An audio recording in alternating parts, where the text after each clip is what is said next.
Oh my gosh, you guys. I hit a personal best. A personal best. At what? At what? Golf. I hit a personal best at golf this past week and I want to tell you about it, okay? So listen, I've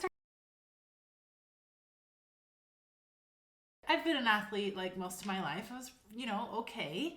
And I had been hitting in the mid 100s, which for those of you who do not know golf, the lower the score, the better. And 2 weeks ago, I made a pretty big leap and was at 102. And so then this past weekend, we went out and I was like, you know what? I think I can break 100. I'm going to break 100 today.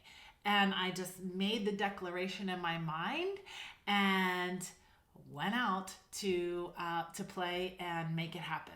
So I'm out there. I'm out there with my partner. We're paired up with one other guy, like super chill, beautiful weather. I started off really strong. In fact, I parred the first hole and I was like, yes, today is my day. Like it's happening. And the first few holes were good and I made a couple of mistakes. And the mistakes were big enough that I was like, "Whoa, sister, like, I don't think that this is going to happen." I even said to my partner, I'm like, "Babe, I don't know if this is, if it's going to happen today." And, he gave me good advice. He's like, just, just play, just have fun, relax, and whatever. And so I took that approach. I thought, you know what? Maybe I'll get it and maybe not, but I'll just continue to play as if and practice and just release the need. Like there's no need for me to stress and get upset. And, we finished out the round. It was a super fun round. So much fun. Now I track my strokes on my Apple Watch and my phone died, but I was still able to track my strokes. But the math and all that wasn't I couldn't see all of the data. And I was really eager, to understand the whole picture, get everything packed up and situated in the car, get my phone plugged in. And we sort of have a tradition of going out for a drink and a meal and stuff after we play around. So we went out and we got to the restaurant and I pull up the app and I'm like, oh my gosh, what? I hit, according to my app, a 97. And I'm like, wow, oh my gosh, I broke 100, I broke 100. And why does this matter? Why am I even talking about golf, right? You might be thinking what? Get to the point. Well, it matters because number one, I believe in celebrating our wins. And this is a big win for me. I'm really happy about my progress. So I'm sharing. And it has everything to do with what I teach here on this channel and everywhere else that I am working with people just like you.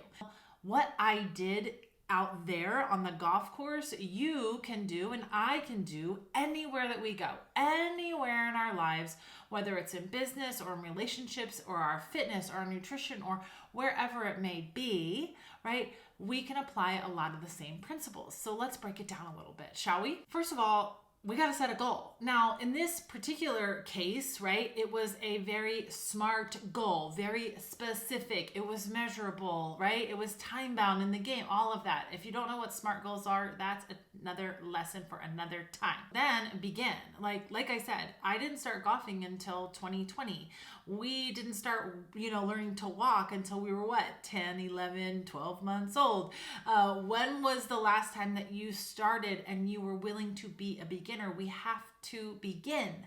And so if you are thinking about a goal that you want to achieve, but you've just been thinking about it, well, my friend, you're going to have to begin. Okay, so here's another one that's really funny. And I used to be terrible about this. In fact, I bet you if you are watching and you've known me at all within the last 10 years or so, I've gotten better in the last maybe 5 or so years, but over the last 10, for sure, I have very, very clear memories of me saying, "Ooh, I am terrible at being bad at things." Okay. And this is just part of being a beginner is likely you are going to slip, trip, and fall, you're going to be bad. I was terrible at golf when I first started. Like, I couldn't even hit the ball, to be honest. Like, I was a softball player and that ball is that big. Right? So, you have to be willing to be bad at things. If you're not willing to be bad at things, then you're probably not going to begin. And if you do begin and you're not willing to be bad at it, you're not going to stick to it.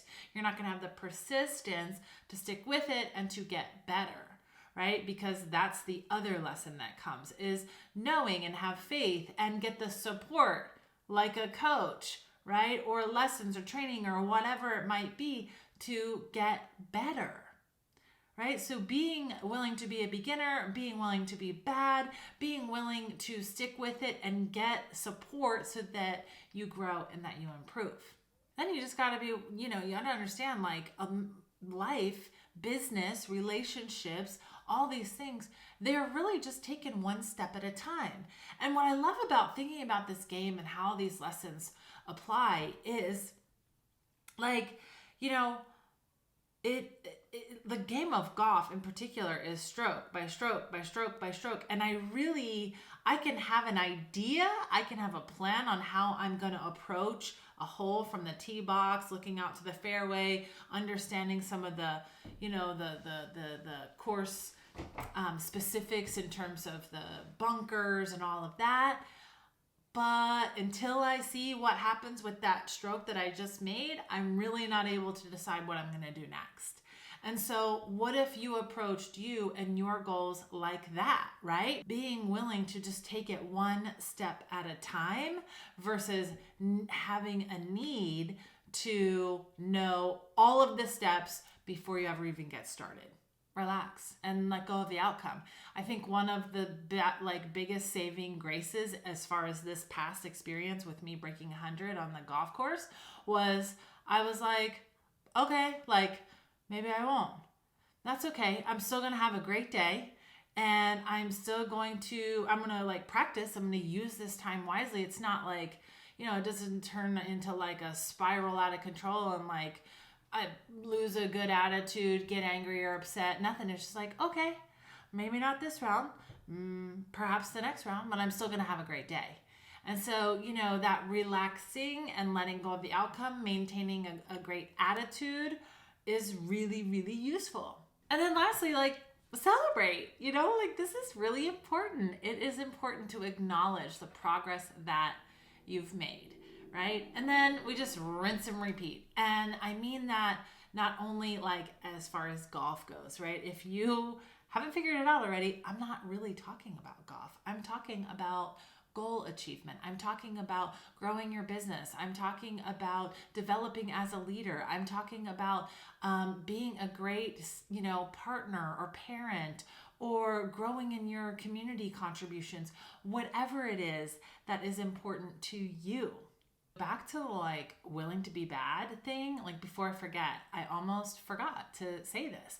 So have you guys seen Full Swing? It's the Netflix special that it's on. So right now it's March of 2023 in case you're watching it at another time.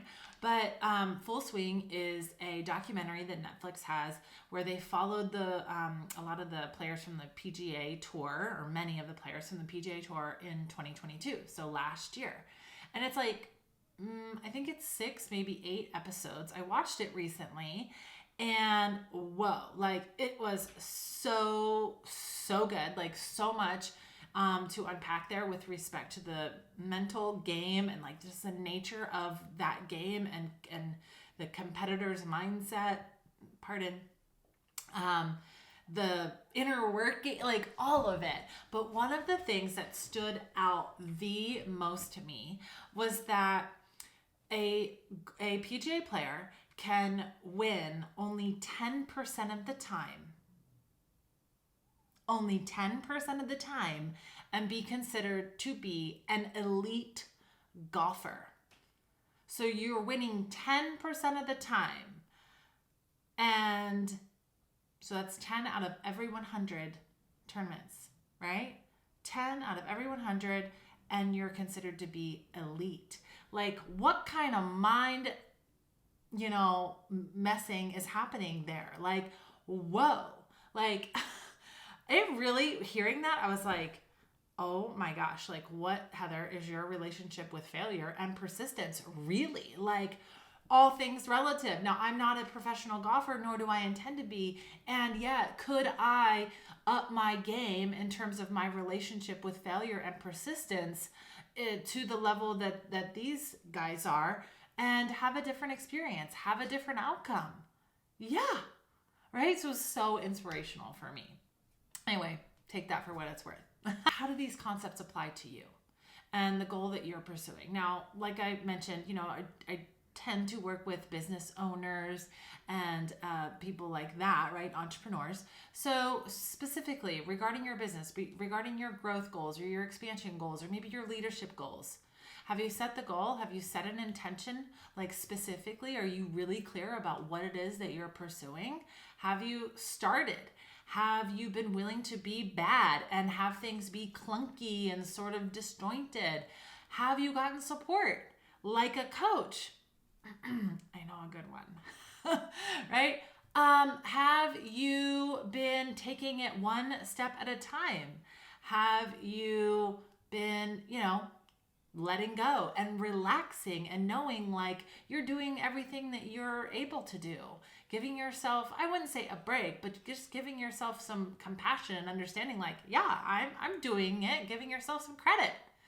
And then are you like sitting down and counting the result and celebrating you and the progress that you're making? Hey, and so if you're wondering, by the way, I'm not stopping here, right? I have no intention, like I said, to be like an LPGA player. And like, this is just the beginning. It's just a milestone along the way.